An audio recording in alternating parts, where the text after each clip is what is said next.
Hey, my Legion, how y'all doing today? I'm here today to review Season 3 of the Santa Clarita Diet on Netflix.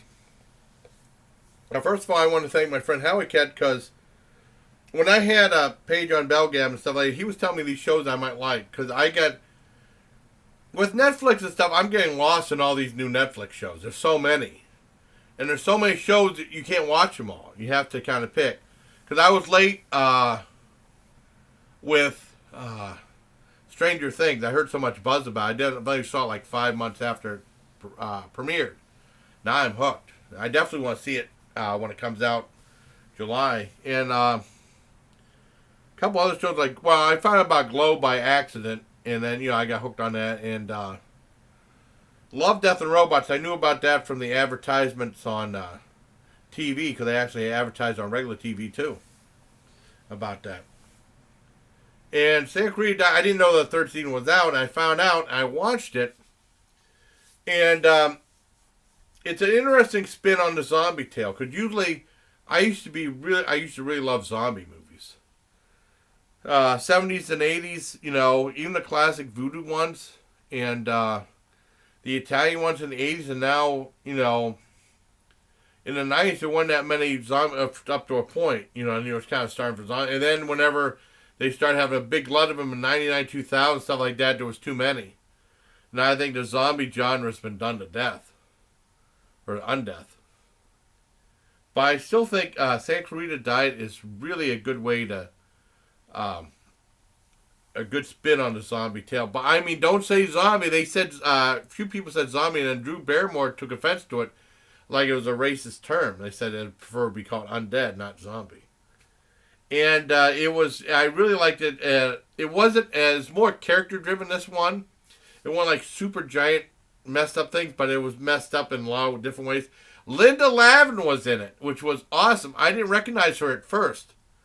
And it was cool seeing Linda Lavin swear and curse and stuff like that, because I'm so used to seeing her in the TV show Alice.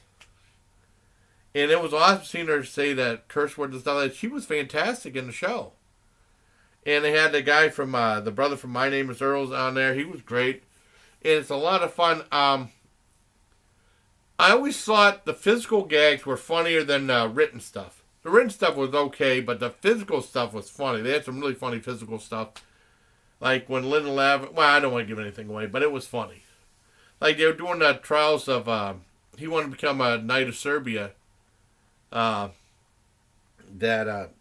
Oliphant.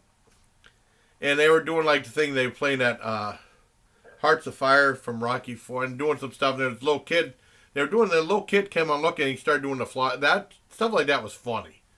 Or trying to open up the door and he had the oven mitts on. Stuff like that was fun. I really enjoyed it. I think season 3 was a lot of fun. Now, the one thing I always thought Abby, the daughter, was always annoying and kind of too bitchy. And then eventually she starts getting kind of cool in this one, because there's times when she's cool and there's times when she's like, I don't like this person. But I mean, she was even getting good. It was really interesting. I liked the direction it went to. It didn't go as over the top as the last season did, but it ended in a really interesting thing. I can't wait to see season 4. I give season 3 of the Santa Clarita Diet 4 on 10 out of 10. I think you'll really enjoy it. So until next time, bye, please. Take care, my Legion. And it's really interesting that they actually did something with the... Because, hear zombie stuff, because, I mean, Jim Jarmusch was saying, there's new zombie with Bill Murray, not Zombieland 2 or whatever. And it's I don't know if that'd be good or not. I'm not really that... The zombie genre's been done too much. But I'm still interested in Santa Clarita Diet. I like what they're doing with that one. It's really different. They put a different spin on it, which I give them credit for. Keeping it fresh.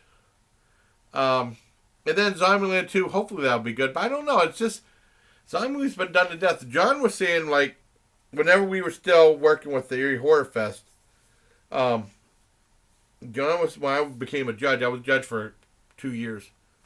And he was saying there's 3 genres of horror film that people are sick of. Zombie movies, torture porn, and also found footage films. And if you can have something like that that's still interesting, then you're doing a good job. It might not be original. Like Savage Land was a tale on the zombie, was a spin on zombies that was very different. And I think I won the best. When I went to the Horror Fest in 2015, that won the best feature. Savage Land was really good.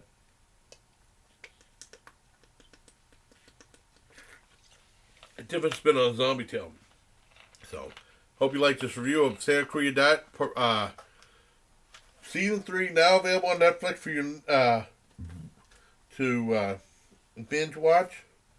And it's cool the way they do it, though, but there's so many dang movies. At least this one's not as bad because there's 10 half-hour episodes, so.